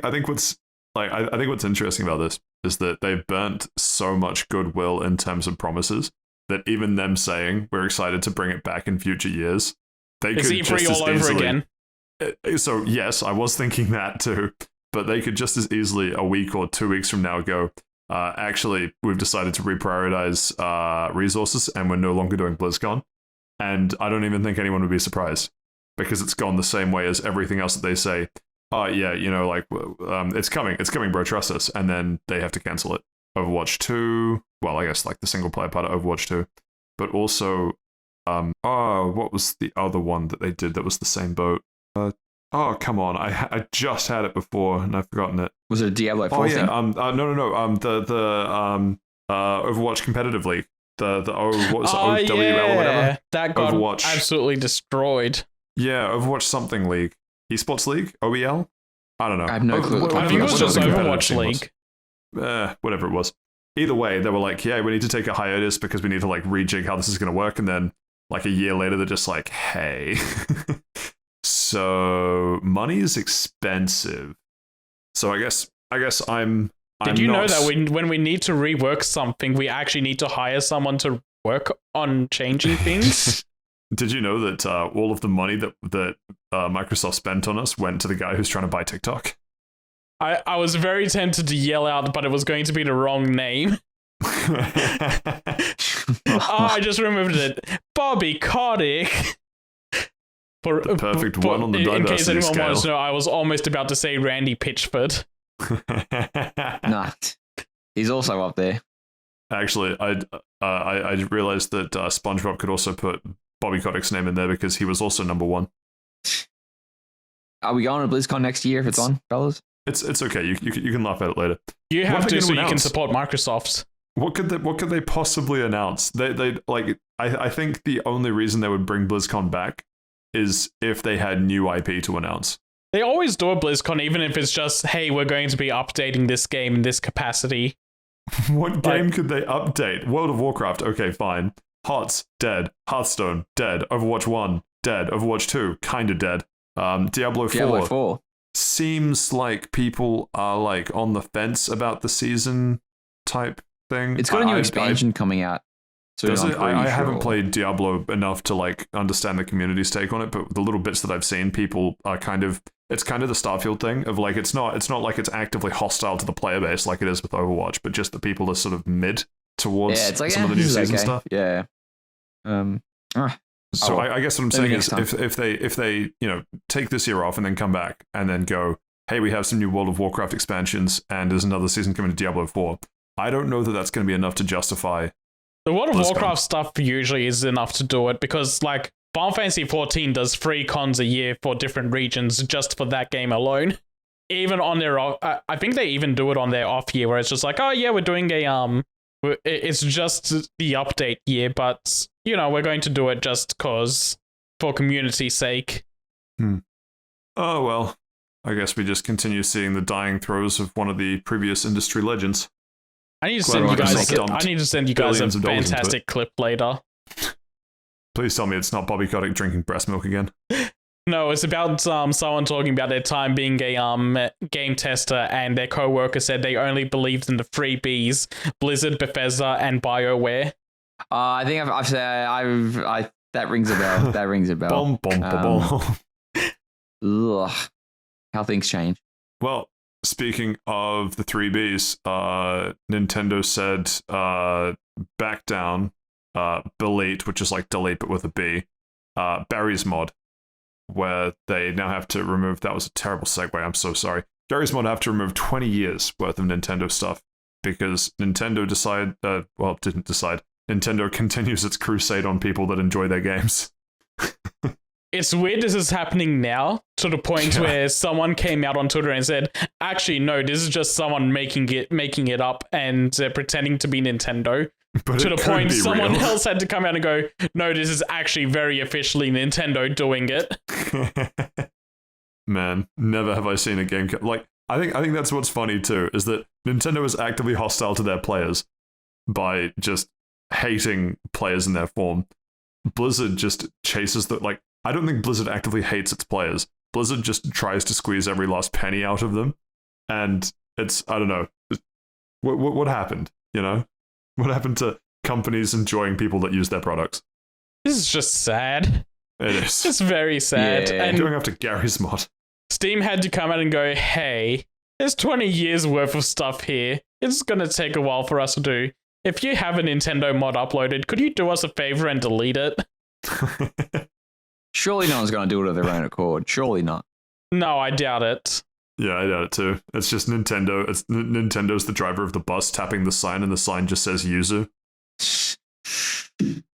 Said no emulators. We're allowed to have one. Yeah, it's sad, as you say. How many people actually play Gary's Mod though? That's people don't play Gary's Mod anymore. They use it as a SFM thing. Yeah, essentially just fuel for YouTube content. Yeah. SFM Canvas, I think was or Stage. That's a better one. SFM Stage. Ah, okay, interesting. Yeah. Oh well. Rest in peace, Gary's Mod. The thing that R.I.P. R.I.P. to the realist. We all played Gary's Mod, right? I played it at some point. Never not touched a lot. I didn't play it a huge amount, but I feel like it was our generation that was like the Gary's Mod generation. Yeah. So is Gary's Mod just Team Fortress 2? Like I always thought they were very similar. No. I played neither. Team Fortress 2 is Overwatch, but good. Gary's Mod is a sandbox. Yeah. It's kind of like a make your own sort of game modes and fun sort of thing. Yeah. It's kind of my own game. If you think about it, it's kind of like Roblox, but before Roblox exists. So it's Roblox 1. A little. It's I'm this does not seem like a Steven game. I'm not creative. Simply tell me what to do. I will not make my own fun. I mean, that's well, as the name implies, it's a mod workshop. So what people originally just downloading Gary's. It's not a Steven game. It's for Gary. I get it. Sorry. Okay, that's why I haven't played it. So just downloading Gary's mod would give you the sandbox to play with all of the Valve approved integrated assets to do whatever you wanted with them, make your own game modes and stuff, or download people's mods of them. But then they also had you could also download people's mods of character models and assets and stuff, and then do things with those, or download mods that people made using those things. So it was just making Mario and Sonic kiss. Yeah. So you didn't have to make your own things into it. You could just go and download other people's mods and then be like, hey, you want to play this mode that I downloaded in Gary's Mod? It's where shit I think Prop Hunt started as a Gary's Mod. Yeah, Prop Hunt was a Gary's Mod thing. Yeah. I don't know what Prop Hunt is. My god. You know what? Stop touching grass. Stay inside. Get educated. This man needs to play on any platform other than Xbox. Literally shooting himself in the foot. Get this man a laptop from after 2010. Well, me your I know that we Newgrounds just Flash talked animation. about how terrible some video game developers out there are, but why don't we touch on the Escape from Tarkov news? Oh, more bad news. I'll be honest, I know very little about Escape from Tarkov, but outside looking in, this situation just seems kind of funny with how entrenched the developer became over their I believe position. there is a lawsuit against them at this point. Oh, I'm not surprised. People were saying that what they tried to do would actually be illegal in certain EU countries due to consumer rights. But the long and short of it, as I understand it, as a non-Escape from Tarkov enjoyer, in fact, I have escaped from Tarkov successfully, so I no longer need to escape. Basically, there was a rather expensive version of Tarkov. $150 US dollars. for a game that was in early access as well, by the way. Where the stipulation was that all future DLC would be free if you bought the expensive version, which is, two and a bit times the standard $60 new release. Fast forward to sometime in the past week-ish, 10 days-ish, developer comes out and says, hey, new expansion on the horizon. It's not covered by your $150 all future DLC thing is good to go. However, you can buy it for the small price of $250. Also, we're not going to sell that $150 edition anymore. And we're also going to change the language around what the $150 one covered, just to really rub salt in the wound. Broad strokes, I think those are the main touch points. I believe so. The finer points were things like part of what was in this newly announced one were things like priority matchmaking, which, yeah, let's just make that a DLC. They also claim that they didn't have enough server space for the new game mode for everyone that bought the $150 edition initially. So that's why they did the $250 edition, so that you had to pay the premium to get into it. It's wild. They've since backed down on that and let the $150 people into it, and now they have prior matchmaking. Meanwhile, people who bought the new version at like a standard price are getting left behind. I heard that maybe there was an intermediate thing where when there was initial backlash, the developer, who, I don't know how big the development team is, but it seems like there's just one guy who I assume is the head of the studio who became the front man for it. Don't remember their name. Anyway, at one stage in the middle of it, he was like, okay, we see that you guys are upset. Sorry that you're upset. We're not going to adjust, but all the people that bought the $150 version, we will give you 6 months of access to the $250 one. And everyone went, no. Try again. There seems to be 110 employees at Battlestate, the developers of Escape from Tarkov. Did anybody else think it's funny that it's like that edition is like the EOD edition, but all I can see is like eat a dick? A and O are separate letters. Thanks, big fella. So it would be more like eat our dick. It's just the E and the D that's like getting that's doing. You know what? It doesn't matter. Let's move on. I had one thing to contribute to this and I fumbled it. Either of you fellas getting hungry. You know what I could go for right now? A bag of dicks? Well, that's what There's you no get with B the in there, $250 version. It's actually a rug pull. Very, You're not very getting it. comical. There was a great moment from old friend of the podcast, Charlie White, or Penguin Zero, or Big Moist, or Moist Critical, or whatever name you know him by online. Ligma. He did a great cartoonish impression of, here comes, what was the studio name? Battlestate? Yeah. Yeah, sweet. Battlestate comes out with a $250 edition, and then he just says, this is the closest thing that EA and Ubisoft have come to rubbing their hands, seeing if they could also get away with something this stupid. But yeah, pretty wild. Just looking at the price of $250 for Escape from Tarkov, I'm like, that is unreasonably high. There's nothing that they could offer in that game that I think is worth that asking price. What if it came with a collector's edition vinyl soundtrack? Patrick, I don't have a CD player. You're a fucking idiot. I don't think that stopped you before, Seth. I loved throwing out that bait just for Steven. I'm gonna fall for it every time as well. Anyway, I don't really have too much more to add to that. It's funny. I think they have backed down on it for the most part. I don't know where it's landed. I think the landing is they've succumbed to the whims of the people that paid $150 for the game in the past, but they've since taken that edition of the game offline, like delisted it. Very funny. Cool. Well, we will move on. Embracer Group news. Now, normally, Steve, brace yourself. Seth, brace yourself. Hope you're sitting down. Thank you. That was half of the pun. Normally, when we have Embracer Group news, it's a studio that has been terminated by Embracer Group, but Embracer Group has now terminated the Ultimate Studio itself. Embracer Group is going to transform into 3 separate companies, which I can only assume is kind of like the Rings of Power, where you want to like split up all of that concentration. It's basically really funny that so many years of Embracer Group going, we must consolidate all this power into one entity, and then they consolidated all that power into one entity, and then for the next 2 years, it's just them just bleeding and taking studios out back and sending them to the farm, and now they've realized that maybe consolidating all that power into one spot wasn't such a smooth plan. You know what's funny? They also still, from this happening, consolidated everything into one of these groups. Do you want me to give the quick rundown? Please.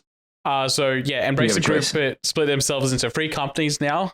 Asmodee Group, which is all of the tabletop and card game stuff that was under Embracer, is going to be under that umbrella. Coffee Stains and Friends, which is all their indie focused games to AA games, are going to be focused under that umbrella.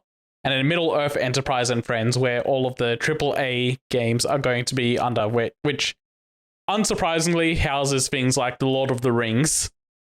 And by doing this, they were able to do a tax loophole sort of thing where all of the debts that Embracer Group had incurred went all onto Asmodee Group specifically. So all of the debts that Embracer has to pay is all in the tabletop division, and their gaming studios are fine. What dog shit names. Absolutely awful names. I'm sure they mean something to someone, but like Coffee Stain and Friends? I think Coffee Stain is literally a video game that was published by Embracer, like an indie video game. I thought Coffee Stain was the publisher, because that was the publisher behind Sanctum. Yeah, then Coffee Stain is the publisher, so it's like publisher and Friends, the Friends being the other companies they made along the way. Bad ending. Bad ending, you were eaten by Embracer Group. Oh, so Coffee Stain Studios was the people that made Goat Simulator, for those playing along at home? Yes, that's right. That was the big one. Okay, so they're just leveraging on that name. They could have just called it Coffee Stain. They could Don't have, like but Middle Earth they have such good things Friends to follow in the footsteps of, like merging HBO Discovery and what's the third one? Warner Brothers? I don't know. Yeah. It seems like an American Warner Brothers, HBO, and Discovery, where they combined all of those and created and rebranded the streaming service to Max. So there was, just to put a number on the thing as well, Asmodee has took on $958 million worth of debt from Embracer. Love that for them. What a shit show. What an absolute disaster, yeah. And it's a very common thing for them to be like, no, we'll just set up this entity and they'll have all the debt. But like, the debt's owned by someone, doesn't really matter anymore. But look, as long as they're making profits to shareholders. True, as long as numbers go up. On the plus side, I guess, this means that we will never have to hear about layoffs from Embracer Group again. No, it's going to be even sadder because we're going to hear about layoffs from Asmodee or Coffee Stain and Friends. Imagine Coffee Stain and Friends has to shoot another studio. Yeah, but they don't have any debts anymore, so they should be fine. We shall see. That's how it works. That number got to go up. It is actually how it's working. Like, they're 3 separate companies. They're not under like a single umbrella only, so they all get to go their separate ways. Look, let's not get into their governance groups. I just do not want to do that. Time will tell. Like, just to cap it off, sort of thing, is like it feels like they did all of this so that they didn't have to have any debt in the gaming sector anymore, like the video game sector. Anyway, it doesn't matter. All very interesting. Next up, we have a bunch of showcases from the Nintendo Indie World. Now, I don't know about you fellas, but my ginormous list of games that I really should play when I have the time is shockingly low on the Nintendo Indie front, so I need you guys to pitch me games that you think I'd be interested in. I'll let Steven start. Oh, Jesus Christ. Pitch me, Squire. I am the host, I demand it. And for someone who hasn't seen the Fallout show, you're acting a lot like the Fallout Knights. It's funny, because my ex did keep saying that we kept having falling outs. What? Please come back. Everything all right at home, big fella? No. Clearly not. She took everything, including my nose and my unradiated skin. Oh, it's a cool joke. Is it? I don't know. I haven't seen Fallout. It's good. That's my pitch. Pitch me a game. Hang on, wait. You've lost me. Big surprise. You got to go through the list and pick a game to talk about.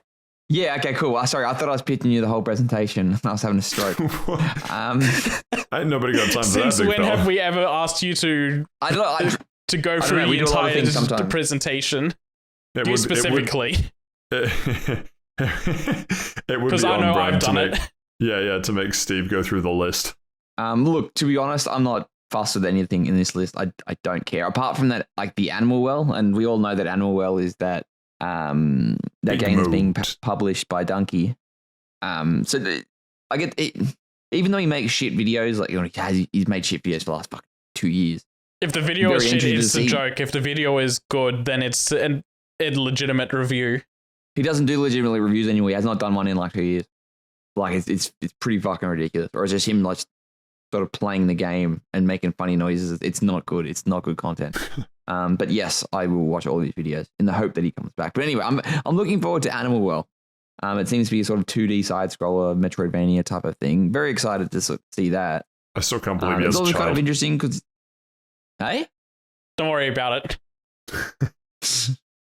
No, Steve, it's fine. It's fine. The child is his, okay? Okay. It's not like he just has a child. Nah, I can't keep up. But yeah, I think that's really all I cared about. You're shit at pitching games. I hope you know that. Well, maybe they show me a good game. They did show a good game, and I will talk about it right now. They showed off a game called Anton Sphere. Anton Blast. And it's being made by a company called Summit He doesn't Sphere. even know the name of the game. Yeah, I got wires crossed because the studio name popped up as I was talking about it. But yeah, this is a WarioWare / Pizza Tower style game, also being made by a bunch of diehard Crash Bandicoot fans. Looks really good. I like these high speed, frantic platformer games where the point of it is just to go as fast as possible, cause as much carnage as you can along the way. Looks like a lot of fun. Going to be a Nintendo Switch exclusive that comes out in November, but a demo is out right now. This game does look like Pizza Tower. I've never played Pizza Tower, but it does look like Pizza Tower. Yeah, very Pizza Tower and WarioWare core. Just a shit on the presentation in general. Not Nintendo's fault, but still, they know what people want from an indie showcase. Yet there's still no Silk Song. The Silk Song doesn't exist. You know they've been gaslighting you. There is no Silk Song. They're probably just laughing at you right now. The moment they went into this is going to be our final game presentation, and it's got a lot of steam behind it. I saw my entire Twitter timeline just fucking combust in like everyone was just like, oh god, it's SteamWorld and not Silk Song. I'm out of here. Anyway, I thought it was a pretty mid presentation. Yeah, it was fairly mid. Not a lot of like very interesting games there. Some cute ideas, but nothing to get super excited about. Fair enough. Question is, that wasn't the only showcase we had. Also had the ID at Xbox Digital Showcase. A second list. I'm so happy. Pitch me, Steve. look, You're the biggest Xbox fan I know. Surely there's something in this list that you thought was interesting. not maybe Dungeons of Hinterberg, which is this weird game that's kind of one part. I can't even really remember what it is because I haven't watched it because it was on early this morning and I got busy at work as I always do. But it's like one part sort of dungeon crawler, one part got to build this tower or something up. I think that's what my recollection of it is. I'll have to go back and watch it and see. But that's nothing really else stood out to me as well. Like, yeah, that's all I have to say about this. Oh, they released a new trailer for like Power World, but now we care about that. Like, bring up the Steam charts for Power World. Steven, you're the Xbox guy, and Microsoft loves Power World. You should be on their team. But like, it's over. It's been 4 months. Power World came out on Game Pass and did incredible numbers. It is Sarah Bond's big win. Man, they've got like 40,000 in the last 24-hour peak. That's actually pretty high. Yeah, that's just a few more than Exoprimal. Yeah, just a few. Exoprimal would slaughter children in the streets for those sorts of numbers. But yeah, nothing really here stood out and grabbed me. Like these, like it's always harder with these. I find anyway with these indie showcases, especially with marketing budgets being what they are. It's hard to describe like a new game within like the minute they get. When we get into when the actual game comes out and there are actually review codes going around and stuff, and the media tells me what I should and should not be playing, and I get to actually view the gameplay for myself.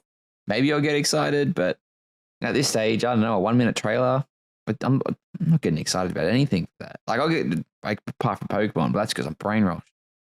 I saw the trailer for SteamWorld Heist. SteamWorld, it's a Heist 2? Yeah. Yeah, I played SteamWorld Dig 1 and 2 and quite enjoyed those because I'm a sucker for, like, anyone remember playing Motherload? No. Isn't that Never thing mind. you put in The Sims to get more money? I think it might be, actually. But It is, I'm pretty sure, yeah. oh, wait, hang on. Was SteamWorld the Nintendo one? Must have been. Oh, well, never mind.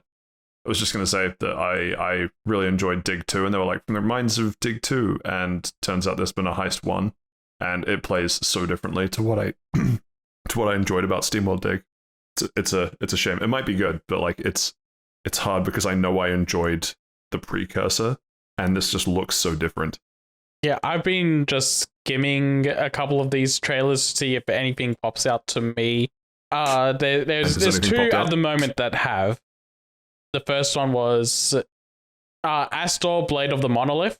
It was a fast-paced action RPG that they showed off. And I like my action RPGs. This isn't like blowing me away sort of thing. But this looks like something I'd try out for like $20 to $30. And the other one was Key Locker. Like I'm falling into all of the RPGs on this one. This one's like a grid-based, turn-based RPG as well. This one looks fairly neat as well. I like the sprite art style they're going for it. I just need to see more and give it like proper attention to know if I'm fully on board for it. But just like through the skimming of these trailers, that one looks fairly good, like interesting to me. And quick third one as well. I like the Jackbox games. It feels weird that they're going to go, hey, we're marketing the first adult Jackbox game. But I like these Jackbox games a lot, so I'll definitely be getting this one. I've never seen a child play a Jackbox game. Yeah, me either. Yeah, Like, they are yeah. family friendly, but I've never seen a child play a Jackbox game. It's always adult Twitch streamers. Yeah. You could have just said adults, but no, specifically adult Twitch streamers. Oh, there's a racing game in here. Stampede Racing Royale, a 60-player kart racing game. That could be fun. I think I know that game, actually. Where are we? This is definitely still the Xbox One, eh? Yes, this is definitely still the Xbox One. It's. I wonder if this is a down thing here. where people get eliminated through laps, or if it's like, no, there's multiple I've race seen this courses. before. Oh, okay. It's very Mod Nation-esque in its art style. I'm pretty sure we talked about it specifically for that because they announced it as a battle royale Mod Nation Racers style thing. I'm sure we've talked about this. I don't remember it at all. Yeah, this looks neat. Coming to Xbox Game Preview. Yeah, that's about everything that's stuck out to me just on a cursory look of this event. There was a lot of indie RPGs shown at this event. Shocker. But I think that's it. Any final thoughts, final notes of whimsy that we want to contribute to the ether? Can I guess that's a no? Yeah, that's a no on that one. None from me. Understandable. Well, I guess that brings us to the end of the news section. No audience question this week, but if there is a question that you want us to answer, get in touch. We're on Facebook at Fast Travel Lounge. So hard still wanting to say Twitter. X, formerly Twitter. Fucking goddamn it. At Fast Travel Lounge, minus the L that went to Project L, but if it went to Project L and it's now called 2XKO, where's the L gone, sir? Elon is holding it. Okay, yeah. Politely ask Elon for the L back. We're also on fasttravellounge.bluesky.social and mailbag fasttravellounge@gmail.com. Whatever platform you're listening to this on really helps us out if you give it a like, a rating, a subscription, a comment. However, you can contribute back. Tell the algorithm to spread the degeneracy further and further. Anything we want to tease for next episode? I got more of that shrapnel from the grenade I sent earlier. Did you find if I can just tease one thing. I'm missing my thumb somewhere. I think it might be mixed in with the shrapnel somewhere. I'll put it on ice for you, buddy. No, thanks. Someone else to talk, I guess. That's fine. But no, the one thing that I want to tease this week is just Saif for not going outside. Always good to tease you, big fella. Wow. Would you guys believe it if I thought of that at the start of the episode and I've been holding it in this whole time? Yeah. That seems like something you've been cooking for a long time. Yeah. 2.5 hours, that's the best thing I can come up with. Hey, it's okay. We can workshop it. It's too late for that. Edit it in post. No, we can edit it in post, Seth, thanks. I'll edit it so it looks worse. It looks worse on an audio medium? Get out of here. Patrick, is this when I finally dropped the bomb for Steven? Does the No Gigante bomb have to come out now? You've already let off a grenade. Let's not drop bombs. Yeah, I've already dropped grenades. I don't need to drop bombs. Exactly. Well, anyway, that's what we have to look forward to What's next week. going on with you this weekend, Pat? What are you doing? Fucking nothing. You know what? I keep teasing it. Maybe I'll talk a little bit about what I've been up to Monster Hunter now, because that is probably the only game that I've been playing recently. It'll be Monster Hunter then. True. That's so clever. true. And you know what? Looking up Monster Hunter now as any kind of search term, man, I'm so upset that they called it now. Google's just like, oh, you want Monster Hunter now, huh? One of the least Googleable names in history. Yeah. Hot, sexy, single monsters in your area. You can get them now. Is that yeah, I want to hunt monsters now. Well, hopefully by next recording you'll have watched Fallout as well. They keep spelling monsters MILF, but I mean, I'll take it. But yeah, Fallout I also am planning to watch. Good catch on that one, sir. What's that? No, it doesn't matter. I was going to say, what's that? I'm going to say it. I've thought of it. That blind monster with the mouth. The Kezu? Kezura? I don't know. Anyway, move on. It wasn't even a punchline. You just wanted to be reminded of the 7-foot fleshlight known as the Kezu. It always has the best weapon designs. Incorrect. Anyway, this is June popcorn. What are we talking about June 2, Tat? Did we not? No, last week you guys talked about Avatar. Okay, I guess we'll do that next week. Man, I should write some of these down. Next week is a TV and movies cast. Fast movie lounge. I'll get the popcorn. I'm watching Invincible at the moment as well. That's quite good. You're gonna get the sandworm popcorn bucket. You guys popcorn fleshlight. That's replaced every bowl and plate in my house. My roommates weren't happy about it, but oh well. What are they going to do? I saw someone full fisting that June popcorn bucket. Okay, you're out. Congratulations, Seth. You took it too far. As in, they put their hand in to see how much popcorn they could try and take out at one go. So they got like a full handful and pulled out, and it just came out with their hands. Like the lid was still attached to their wrist as they pulled out. Bad fist Can game. we? I'm begging you, Pat. You gotta get rid of us. This brings us to the end of episode 111 of the Fast Triple Lounge. Thank you so much for listening. I've been Pat. I've been joined by Seth and Steve, and we'll catch you next time. Goodbye. Happy birthday, June fist box. You took my happy birthday.